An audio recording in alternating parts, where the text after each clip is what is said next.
ஹரே கிருஷ்ணா.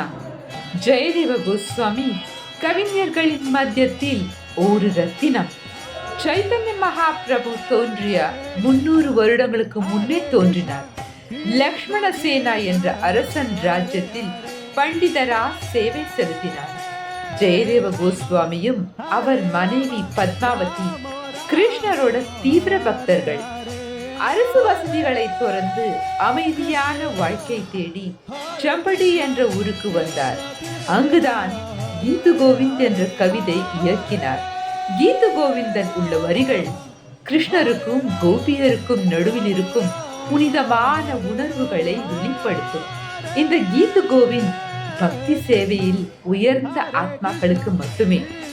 ராதைக்கும் கிருஷ்ணருக்கும் இருக்கும் அந்த திவ்யமான மனநிலையை சாதாரணமான மனிதருக்கு புரிய இயலாது. சைத்தன்ய மகாபிரபு இந்த கவிதையின் ஆழமான அர்த்தத்தை ரசிச்சு கேட்பார். ஜெயதேவ கோஸ்வாமி 10 அவதாரங்களை வர்ணிக்கிற தசாவதாரமும் இயக்கினார். இன்னைக்கும் தினமும் நம் ஆலயங்களில் நரசிம்ம ஆரத்தி நேரத்தில் திருப்புகழை பாடுவோம். ஜெயதேவ கோஸ்வாமி ஆராதிச்ச விக்கிரகம் ஜெயப்பூர்ல ராதா கோவிந்தர் ஆலயத்தில் உள்ளது. ஜெயதேவ் கோஸ்வாமி தன் கடைசி நாட்களை ஜெகநாத் பூரியில பக்தி சேவையில் ஈடுபடுத்தி கழித்தினார். இன்னும் பல சுவாரஸ்யமான பக்தி கதைகளோடு மீண்டும் சந்திக்கலாம். ஹரே கிருஷ்ணா.